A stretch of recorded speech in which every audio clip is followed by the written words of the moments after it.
ഞാൻ ശ്രീനി. മനസ്സിലായി? വിപ്ലവ പാർട്ടിയല്ലേ? എനിക്ക് ഇപ്പോ സ്പെഷ്യൽ കറസ്പോണ്ടന്റ് ആണ് പ്രതാപം കലാവാരികയുടെ. കലാവാരികയോ? കലയേക്കാൾ കൊലയുമായിട്ടല്ലേ തനിക്ക് കൂടുതൽ ബന്ധം? ഒരു പാവം പോലീസുകാരനെ വെട്ടിക്കുന്ന ആ ചോരയിൽ കൈമുക്കി ചുവരിൽ പതിപ്പിച്ചവനല്ലേ നീ? ആ കാര്യം ഓർമ്മിപ്പിക്കരുത് സാർ. ഞാൻ ആ പ്രസ്ഥാനം വിട്ടു. പിന്നെന്താ ഇങ്ങോട്ട് വന്നത്? വാരികയിൽ തുടർച്ചയായി എന്റെ ഒരു ഫീച്ചർ ആരംഭിച്ചിട്ടുണ്ട്. തടവുകാരുടെ അവശത, ജയിൽ പരിഷ്കരണം. അത് ആവശ്യമാണ്. പ്രത്യേകിച്ച് തന്നെ പോലെ കൊല്ലും കൊലയും നടത്തി അവിടെ ചെല്ലുന്നവർക്ക് പൊറുക്കാൻ ജയിലിൽ സൗകര്യങ്ങൾ കുറവാണ്. ജയിലിൽ ഈ സുഖം പോരടോ. സാർ എന്തായി പറയുന്നത്? തടവുകാരുടെ ബേസിക് നീഡ്സ്.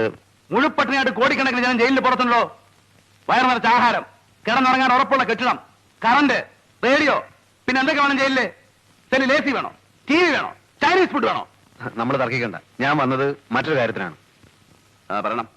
സത്യരാജ് എന്ന പുള്ളിയെ 2 തവണ അറസ്റ്റ് ചെയ്ത ആളാണല്ലോ സാറ്.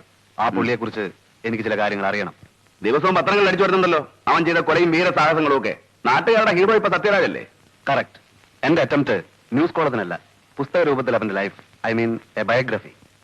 ജനം വായിച്ചു പഠിക്കട്ടെ അല്ലേ? നല്ല മാറ്റർ വേണം.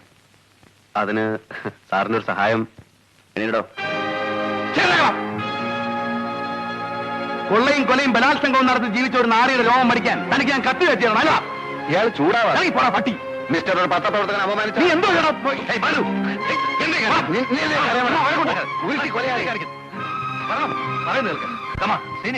എന്തായാലും ക്ഷമിച്ചുകളാം. ഓട്ടൊന്നേ സാറിനെ ഞാൻ അനുസരിക്കാം. പക്ഷെ ഇവനെ എനിക്കും ചെന്ന് ചെയ്യാൻ കഴിയും. പോടാ പോടാ പോടാ കൊടുക്കാം. സാറല്ല നീ ഇപ്പൊ പോ.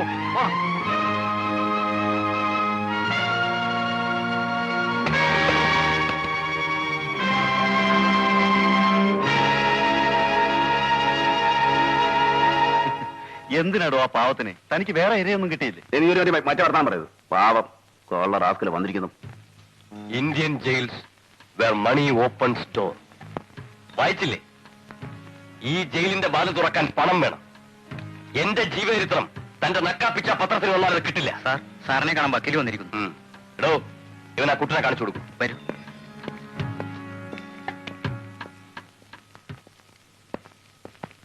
ഏതാ കൂട്ടൻ? കള്ളൻകുട്ടൻ. ഇവിടുത്തെ സ്ഥിരം പുള്ളിയാ. ഇന്നോ നാളെ വിടും. ഇതാ പുള്ളി. ഇതിനകത്ത് കാണേണ്ടവരെ വേണ്ടതുപോലെ കണ്ട് എല്ലാ ഏർപ്പാടുകളും ചെയ്തിട്ടുണ്ട്. ഇനി അത് പോരാതെ വരികയാണെങ്കിൽ ലിക്കറോ ഫുഡോ എന്താ ഇവിടെ സ്ഥിരമായി താമസിപ്പിക്കാനാണോ ഉദ്ദേശം? എടോ വക്കീലേ, ഒരു കൊലക്കേസിനെ ഞാൻ ഒഴിവായിട്ടുള്ളൂ. വേറെയും കിടക്കുന്നു, ബോംബെയിലും തിരുവനന്തപുരത്തും കാസർഗോട്ടും ഒക്കെ. പിന്നെ എനിക്കറിയാം. അറിയില്ല എന്നെ ഇവിടുന്ന് എപ്പോഴാ മാറ്റുന്നെന്ന്. അതിനിടയ്ക്ക് ഞാനിവിടെ രക്ഷപ്പെട്ടില്ലെങ്കിൽ എന്റെ കഴുത്തിന് കയറി വീഴും. എല്ലാം ശരിപ്പെടുത്താമെന്നേ. ഇല്ലെങ്കിൽ എന്നെ ഇവിടെ വരുത്തിച്ച യോഗ്യന്മാരെ ഞാൻ ഇവിടെ വരുത്തും. വിസിറ്റേഴ്സ് ആയിട്ടല്ല, തടവുകാരായിട്ട്. അതിനു വേണ്ട തെളിവുകൾ എന്തെങ്കിലും ഉണ്ട്? അതൊക്കെ സൂപ്രണ്ട് മറ്റു അപ്പുറത്തുണ്ട്. അവന്മാരെ കൊണ്ട് എന്റെ വായടപ്പിക്കാൻ നോക്കുകയാണോ? അങ്ങനെ വല്ല പ്ലാനും ഉണ്ടെങ്കിൽ ഞാൻ നേരത്തെ പറയാം. എന്റെ ശവം ചൂടാറും മുമ്പ് എല്ലാ തെളിവുകളും എത്തേണ്ടിടത്തെത്തും. അതിനുള്ള ഏർപ്പാട് ഞാൻ ചെയ്തിട്ടുണ്ട്. സിമന്റ് കച്ചവടത്തിന്റെ മാത്രമല്ല, അവന്മാർ ചെയ്തിട്ടുള്ള പൊന്നും വെള്ളിയും സ്പിരിറ്റും ഡ്രഗ്സും. അങ്ങനെയൊന്നും സംഭവിക്കില്ല സത്യരാജ്, ഞാൻ ഏറ്റു. എങ്കിലും എന്നെ പുറത്തു കിടത്തും, എത്രയും വേഗം. സർക്കിൾ ഇൻസ്പെക്ടർ ബൽറാമിന്റെ മർദ്ദനം തുടരുന്നു. ഫറൂഖ് അയിഞ്ഞലം ഭാഗത്ത് നിന്നാണ് 25-കാരനായ കുട്ടൻ എന്ന യുവാവിനെ ഈ CI കസ്റ്റഡിയിലെടുത്തത്. വായിക്കണോ? കേൾക്കട്ടെ. എന്നെ പറ്റില്ലേ? അടിച്ചും ഇടിച്ചും കുട്ടനെ കൊണ്ട് കുറ്റം സമ്മതിപ്പിക്കുകയാണ് ഇത്രയും ഉണ്ടായത്. ഈ ബൽറാമിന് നാട്ടുകാർ നൽകിയ ഓമന പേരാണ്. എന്താ നിർത്തിക്കളഞ്ഞ? സാർ, ഒരു സംശയം. സാറിന് വായിച്ചാൽ ഇഷ്ടപ്പെടുകയാവോ? ഓമന പേരാണ് കരടി ബാലു എന്ന്. ക്രൂരനായ ഈ മനുഷ്യക്കരടിയുടെ ഇടിയും തൊഴിയും പ്രസിദ്ധമാണ്. കളവ് തെളിയിക്കാൻ നൂറ്റാണ്ടുകൾക്കപ്പുറത്ത് ജീവിച്ച പ്രാകൃത മനുഷ്യരുടെ കാടൻ രീതിയാണ് ഇയാൾ ഇന്നും സ്വീകരിച്ചു വരുന്നത്. ഒരു സ്ത്രീനി. ജയിലിൽ നിന്നവനെ പുറത്ത് ചാരിക്കാനല്ല പ്രയാസം. ഈ നാട്ടിൽ നിന്നവനെ കടത്തിവിടണ്ടേ?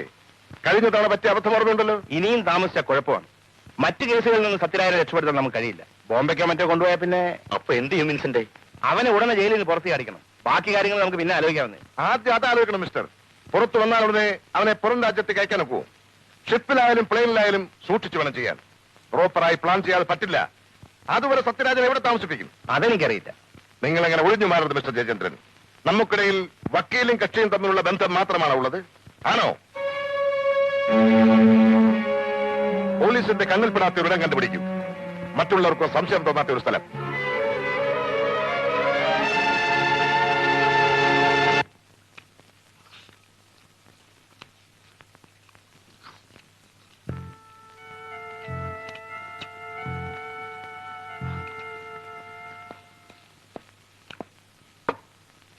സാർ, ഒരു സംശയം. ഇതിന്റെ കാശ് ഞാൻ കൊടുക്കും.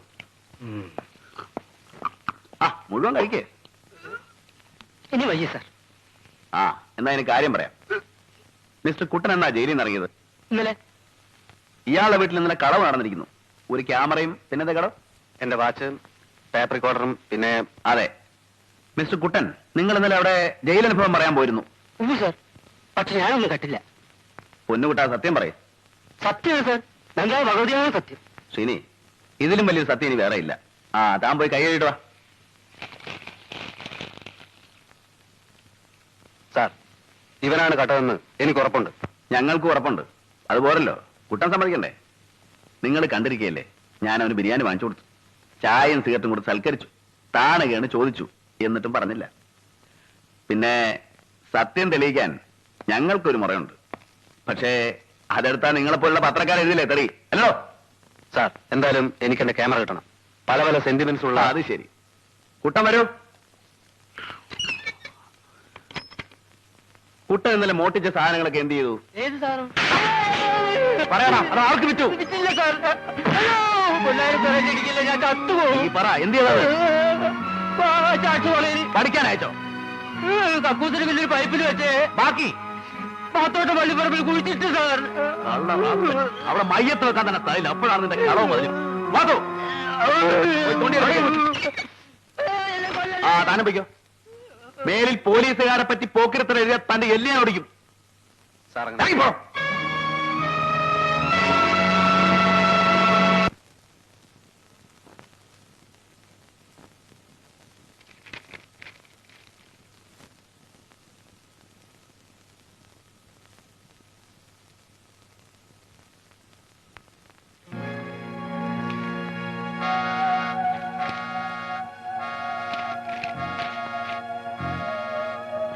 നിർമ്മൽ, ആ പുസ്തകം തരൂ.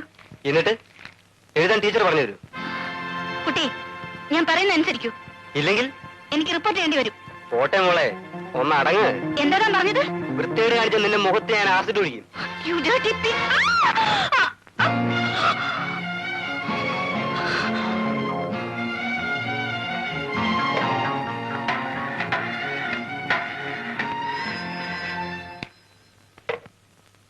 പോലീസ് സ്റ്റേഷൻ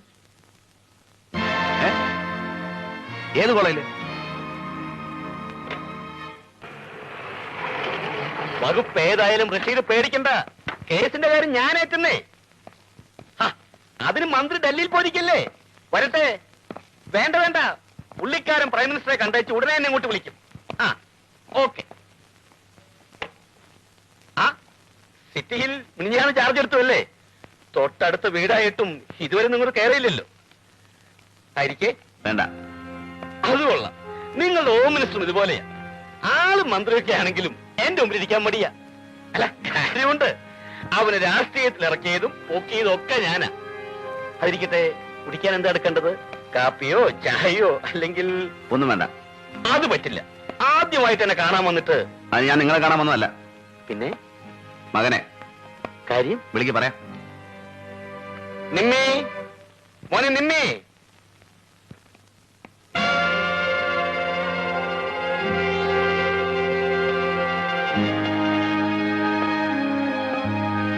നിർമ്മൽ ഹാസൻ എന്നല്ലേ പേര്? അതെ. താൻ എന്റെ കൂടെ സ്റ്റേഷൻ വരെ ഒന്ന് വരണം. എന്തിന്? പരീക്ഷാ ഹാളിൽ കുഴപ്പമുണ്ടാക്കിയില്ലേ, അതിന്. എന്തു കുഴപ്പം? അതൊക്കെ വേണ്ടപ്പെട്ടവർ അന്വേഷിച്ചിട്ടുണ്ട്. കോളേജിൽ നിന്നാണ് ഞങ്ങൾ വരുന്നേ. വേണം. തനിക്ക് ഞാൻ ആരാണെന്നറിയോ? അറിയാം. ഇവിടുത്തെ രാഷ്ട്രീയത്തിലെ കിങ് മേക്കറാണ്, ബിസിനസ്സുകാരനാണ്. മന്ത്രിമാരുടെയും ഉദ്യോഗസ്ഥന്മാരുടെയും പണക്കാരുടെയും ഇടയിൽ സ്വാധീനമുള്ളവനാണ്, ശക്തനാണ്. പിന്നെ സാറിനെ കുറിച്ച് എനിക്ക് ഒന്നുകൂടെ അറിയാം. തിരുവനന്തപുരത്തെ പ്രമാണിമാർക്ക് പെണ്ണ് കൂട്ടിക്കൊടുത്ത് കാശുണ്ടാക്കുന്നവൻ, റോയൽ പിംപ്. എടോ, നീ എന്താ പറഞ്ഞത്? മിസ്റ്റർ വെറുതെ കാണാകുണ വർത്തമാനം പറഞ്ഞാൽ എന്റെ ജോലി മുടക്കരുത്. നില്ലേ, എന്റെ മോനെ കസ്റ്റഡിയിലെടുക്കാൻ തന്റെ ഒരു അറസ്റ്റ് വാറന്റ് ഉണ്ടോ? അതൊക്കെ ഉണ്ടാവും. മര്യാദക്ക് ചെറുക്കനെ ഇറക്കിക്കൊണ്ടുപോകാൻ സമ്മതിച്ചില്ലെങ്കിൽ ഞങ്ങൾക്ക് ബലം പ്രയോഗിക്കേണ്ടി വരും. പറ.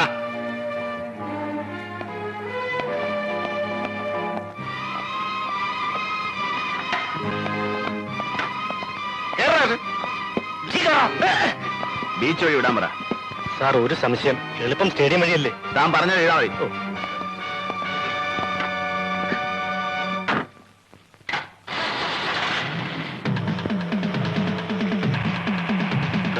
പരീക്ഷയ്ക്ക് കോപ്പി അടിക്കുന്നവൻ കഷ്ടപ്പെട്ട് പഠിക്കുന്ന വിദ്യാർത്ഥികളെ തോൽപ്പിക്കുകയല്ലേ? അക്കാപ്പിച്ചയ്ക്ക് സമരിക്കുന്ന തന്നെപ്പോലുള്ള തന്തക്ക് പറക്കാത്ത നേതാക്കന്മാരത് കാണില്ല. ഒരു പാവൻ ടീച്ചറെ ഈ അന്യായം ചേർത്താ ശിക്ഷിക്കണോ? ഞാൻ കോപ്പി അടിച്ചതിനല്ല, അവൻ എന്നെ. അവറോ ഓൺ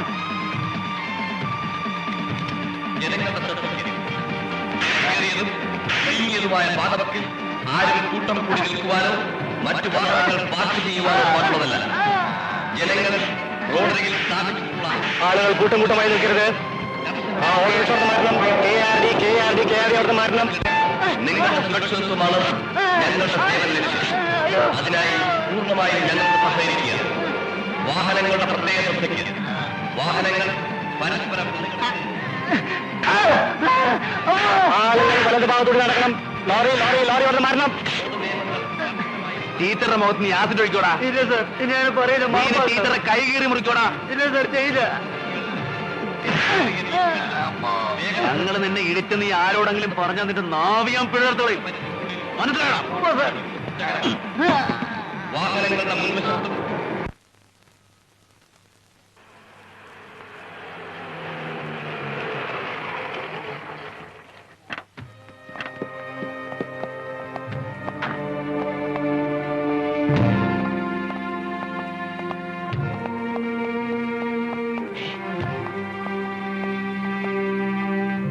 എന്റെ പൊന്നെ, നിന്നോട് എന്ത് ചെയ്തു? പറ, എന്ത് ചെയ്തെന്ന് പറ. ഇല്ല, ഒന്നും ചെയ്തില്ല. പിന്നെ ഈ പാടൊക്കെ പറഞ്ഞു കൊടുക്കണ അച്ഛനെ. അത് ഞാൻ വണ്ടിയിൽ നിന്ന് ചാടി ഓടിയപ്പോ വീണതാ. നിങ്ങൾ ഇവനെ എവിടെ കൊണ്ടുവരുന്നു? പറയണം. നിങ്ങളാരാ ചോദിക്കാൻ? ഞാൻ അഡ്വക്കേറ്റ് ജയചന്ദ്രൻ. വക്കീലാണെ കോടതി മതി. ഇവിടെ വന്നൊന്ന് കുറയ്ക്കരുത്. ഇത് പോലീസ് സ്റ്റേഷനാണ്. ഇൻസ്പെക്ടർ, വെറുതെ അല്ലേ വന്നത്? എന്റെ മോനെ ജാമ്യത്തിൽ ഇറക്കാനാണ്. അതിന് വക്കീലും കൊണാപ്പിയൊന്നും വേണ്ട. ഞാൻ വിട്ടേക്കാം, സ്വന്തം ജാമ്യത്തിൽ. പക്ഷേ കേസ് ചാർജ് ചെയ്യാൻ പേര് മേൽവാസം എഴുതിയെടുക്കണം. അവന്റെയും അവന്റെ തന്തയുടെയും. കേരള അവനകത്തേക്ക്.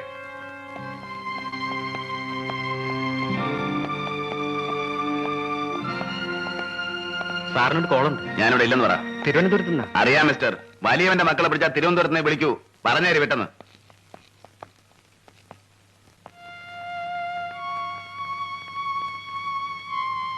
ഒരു അഡ്വക്കേറ്റ് എന്ന നിലയിൽ അവൻ എനിക്ക് റെസ്പെക്ട് തന്നില്ല. അത് ഞാൻ ക്ഷമിച്ചു. എന്നാൽ നിന്റെ കാര്യത്തിൽ അവൻ കാണിച്ച അമിതമായ താല്പര്യമാണ് എന്നെ ഇറിറ്റേറ്റ് ചെയ്യിക്കുന്നത്. ഏതവന്റെ കാര്യമാണ്? ഇൻസ്പെക്ടർ ബൽറാം, നിന്റെ കൈ മുറിഞ്ഞതിൽ എന്നേക്കാൾ വേദന അവനാണ്. ആ പൂർവകാമുകിയല്ലേ, സഹിക്കുന്നുണ്ടാവില്ല. എന്തിനാ ആവശ്യമില്ലാത്തത് പറയുന്നത്? ആവശ്യമില്ലാത്ത വാശി അവനാണ്. ഈ കേസ് രാജിയാവാൻ അവൻ സമ്മതിച്ചില്ല. ഭാര്യയ്ക്ക് പരാതിയില്ലെന്ന് ഭർത്താവായ ഞാൻ പറഞ്ഞിട്ടും കേട്ടില്ല. കേസ് ചാർജ് ചെയ്തു. ഇതെങ്ങനെ നേരിടണമെന്ന് എനിക്കറിയാം. നീ എനിക്കൊരു സ്റ്റേറ്റ്മെന്റ് എഴുതി തരണം. എന്ത് സ്റ്റേറ്റ്മെന്റ്? പരീക്ഷാ ഹാളിൽ എഴുതിക്കൊണ്ടിരുന്ന കുട്ടിയുടെ ഉത്തരക്കടലാസിൽ കൈവച്ചപ്പോൾ അതിനകത്തിരുന്ന ബ്ലേഡ് അബദ്ധത്തിൽ കയ്യിൽ തട്ടിയതാണ്. സത്യം അതല്ല. അവൻ എന്റെ കൈ കീറി മുറിച്ചതാണ്. ആയിരിക്കാം. എന്നാൽ കോടതിയിൽ പ്രതിഭാഗം വക്കീൽ എന്ന നിലയിൽ അന്യായക്കാരിയായി നിന്നെ വിസ്തരിക്കാൻ ഞാൻ തയ്യാറല്ല. പയ്യന്റെ അച്ഛൻ ചന്ദ്രഹാസൻ ആരാണെന്ന് നിനക്കറിയാമോ? രാഷ്ട്രീയക്കാരിൽ വെറും തറയിൽ അദ്ദേഹം. Highly influential and immensely rich. അങ്ങേരുടെ മകനോട് തെറ്റ് ചെയ്താൽ അത് നമുക്ക് അങ്ങ് ക്ഷമിക്കാവുന്നതേ ഉള്ളൂ. ഞാൻ ക്ഷമിക്കില്ല. ഈ കേസ് കോംപ്രമൈസ് ആക്കാൻ ഞാൻ കൂട്ടു നിൽക്കില്ല. You must. ഇതെന്റെ പ്രസ്റ്റീജ് ഇഷ്യൂ ആണ്. നീ എഴുതി തരണം. പ്ലീസ്, എന്നെ കമ്പനി എഴുതി ചെയ്യട്ടാ. പ്ലീസ്. ഓക്കെ, ഞാൻ നിന്നെ നിർബന്ധിക്കില്ല. But you know Usha, it is a duel between me and the inspector Balram. നീ ആരുടെ ഭാഗത്താണെന്ന് എനിക്കറിയണം. എന്റെ ഭാര്യയായിട്ട് ഇവിടെ കഴിയണമെങ്കിൽ ആ സ്റ്റേറ്റ്മെന്റ് എഴുതി തന്നേ പറ്റൂ. The choice is left U.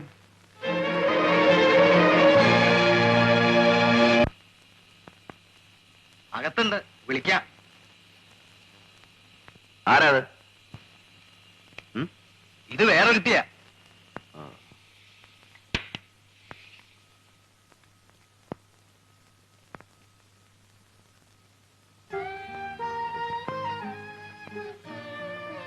Mrs ജയന്ദ്രൻ ഇവിടെ? ഞാൻ ഇന്നലെ കൊടുത്ത കംപ്ലൈന്റ് കഴിയുമെങ്കിൽ വിഡ്രോ ചെയ്യാൻ. എനിക്ക് നേരത്തെ തോന്നിയിരുന്നു. അഡ്വക്കേറ്റ് ജയന്ദ്രന്റെ വാദം കേട്ടപ്പോ അയാളുടെ ഭാര്യ പ്രതിഭാഗം ചെയ്തു. It's all right. I am sorry. ഒന്നും പറയണ്ട. ഞങ്ങൾക്കിതൊരു പുതിയ അനുഭവമൊന്നുമല്ല. വെട്ടും കൊലയും നടത്തിയപ്പോൾ തന്നെ അവസാനം ഒത്തുചേരും. ഇടയിൽ കഷ്ടപ്പെട്ട് കേസന്വേഷിച്ച പോലീസുകാരന്റെ വായിൽ പച്ചത്തെറിയ എന്റെ നാവിൽ വരുന്നേ. ഞാനൊന്നും പറയുന്നില്ല. പക്ഷേ നിങ്ങൾ ഈ ചെറിയ കാര്യത്തിന് ഇവിടെ വരേണ്ട കാര്യമില്ലായിരുന്നു. എന്റെ ഗതികേടുണ്ട്, അല്ലെങ്കിൽ കുറ്റബോധം കൊണ്ട്. അഡ്വക്കേറ്റ് ജയചന്ദ്രന്റെ ഭാര്യയ്ക്ക് ഗതികേടുണ്ടെന്ന് പറഞ്ഞാൽ ഞാനത് വിശ്വസിക്കില്ല. പിന്നെ കുറ്റബോധം ഒഫീഷ്യൽ ഡ്യൂട്ടിയിൽ എന്നെ വഴിതെറ്റിച്ചതിലേ ഉള്ളൂ. പേഴ്സണൽ ലൈഫിൽ എന്നെ വഞ്ചിച്ചതിലില്ല. ഞാൻ ആരെയും വഞ്ചിച്ചിട്ടില്ല. മറ്റൊരാണിന്റെ ഗർഭം ധരിച്ച് നിനക്കത് പറയാമോ? മിസ്റ്റർ ബൽറാം, ആ ആണിന്റെ ഭാര്യയാണ് ഞാൻ. അദ്ദേഹത്തിന്റെ കുഞ്ഞിന്റെ അമ്മയായെങ്കിൽ അതെന്റെ കുറ്റവുമല്ല. ഓ, ക്രെഡിറ്റ് ആയിരിക്കും. കുറ്റം എന്റെ തന്നെയാ. വർഷങ്ങൾ അടുത്ത് പെരുമാറിയിട്ടും മണിക്കൂറുകളോളം തനിച്ചൊരുമിച്ചുണ്ടായിട്ടും നിനക്കൊന്നും നഷ്ടപ്പെട്ടില്ലല്ലോ. വിദ്യയായി എനിക്ക് നിന്നോട് ആരാധനയായിരുന്നു, ഡിവൈൻ ലവ്. പകരം ഒരു ഡെവിൾ മോളസ്റ്റ് ആവാൻ എനിക്ക് കഴിഞ്ഞില്ല. അതിലേ എനിക്ക് ദുഃഖമുള്ളൂ. എന്നെ പഴിചാരി നിങ്ങൾ ശുദ്ധനാവാൻ നോക്കുകയാണോ? ഏയ്, എനിക്കെന്ത് ശുദ്ധത. ഞാൻ എന്നും കുടിക്കും, തോന്നുമ്പോഴൊക്കെ വ്യഭിചരിക്കും. എനിക്കറിയാം. ഇന്ന് എന്റെ ഭാഗം നിങ്ങൾ കേൾക്കണം. കൺഫെഷൻ ആണെങ്കിൽ വേണ്ട. വീടും കുടുംബവുമായി കഴിയുന്ന എനിക്ക് പഴയ കഥകൾ ഓർത്ത് കരയാൻ നേരമില്ല.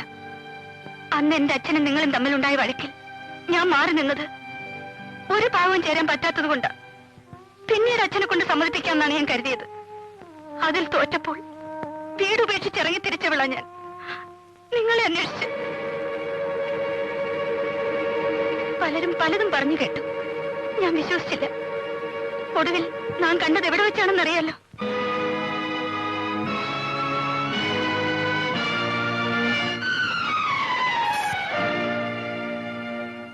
ഒരു കൊലയാളിയാണ് നിങ്ങളെന്ന് അറിഞ്ഞിട്ടും എനിക്ക് നിങ്ങളോടുള്ള സ്നേഹം കുറഞ്ഞില്ല. എന്നാൽ അന്ന് ആ വ്യഭിചാരശാലയിൽ വെച്ച് നിങ്ങളെ ആ പെണ്ണിനോടൊപ്പം കണ്ടപ്പോൾ എന്റെ കുറ്റപ്പെടുത്തുന്നില്ല ആരെയും. It's my faith.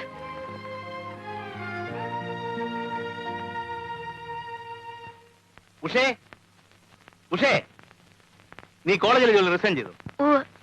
ആരോട് ചോദിച്ചിട്ട് പറ, ആരോട് ചോദിച്ചിട്ടെന്ന്? ചോദിച്ചാൽ സമ്മതിക്കില്ലെന്നറിയാം. അതുകൊണ്ട് ഞാൻ തന്നെ. എന്താ നീ കാണിച്ച ധിക്കാരി? ലക്ഷം രൂപ കൊടുത്താൽ ജോലി കിട്ടുമോ? രാജിവെക്കാതെ ഇനിയും ജോലിക്ക് പോയാൽ സ്റ്റുഡൻസിന്റെ റെസ്പെക്ട് കിട്ടുമോ? അവിടെ എനിക്ക് തല ഉയർത്തി നടക്കാനൊക്കോ? അതുകൂടി ചോദിക്കൂ. കോളേജിലെ കുട്ടികൾക്ക് മുഴുവൻ ഈ സംഭവം അറിയാം.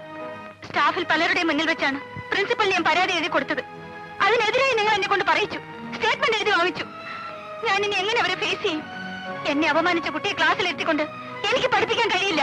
പിന്നെ ചുമ്മാ വീട്ടിലിരിക്കണം, അത് നടപ്പില്ല. നിങ്ങൾ അതേ പറയൂ. നാണം കിട്ടി ജോലി ചെയ്താലും നിങ്ങൾക്ക് ശമ്പളം കിട്ടിയാൽ മതി. സോഷ്യൽ മൊറാലിറ്റി വിടാതെ പ്രാക്ടീസ് ചെയ്യുന്ന യോഗ്യന്മാരായ വക്കീലന്മാർ എത്രയോ ഉണ്ട്. നിങ്ങൾക്ക് ആ മാന്യതയില്ല. നിന്റെ മറ്റവനുണ്ടായിരിക്കും മാന്യത, ആ ചെറ്റ പോലീസുകാരൻ. പോലീസുകാർ കളവും കൊലയും കൊള്ളയും ചെയ്യുന്നവരെ പിടിക്കുന്നവരാണ്. ആ ക്രിമിനൽസിനെ ഡിഫെൻഡ് ചെയ്യുകയല്ലേ നിങ്ങളുടെ ജോലി. അവരുടെ കാശ് വാങ്ങി ജീവിക്കുന്ന നിങ്ങളെ പോലെ ചെറ്റത്തരം പോലീസുകാർക്കില്ല. തോന്നിയാസം പറഞ്ഞ കൊന്നുകളയുന്ന ഞാൻ. ഇല്ല, നിങ്ങൾ എന്നെ കൊല്ലില്ല. എന്റെ അച്ഛന്റെ സ്വത്തുക്കൾ മുഴുവൻ തട്ടിയെടുക്കുന്നവരെ ഇങ്ങനെ ടോർച്ചർ ചെയ്യുകയുള്ളൂ. പണമാണ് നിങ്ങൾക്ക് വലുത്. ഭാര്യയുടെ കൈ മുറിച്ചാലും കഴുത്തറുത്താലും കക്ഷികളെ നിങ്ങൾ പിണക്കില്ല. അവളെ ഒരു കോളേജ് സ്റ്റുഡന്റ് റേപ്പ് ചെയ്താലും നിങ്ങൾക്ക് പരാതിയില്ല. പണത്തിന് വേണ്ടി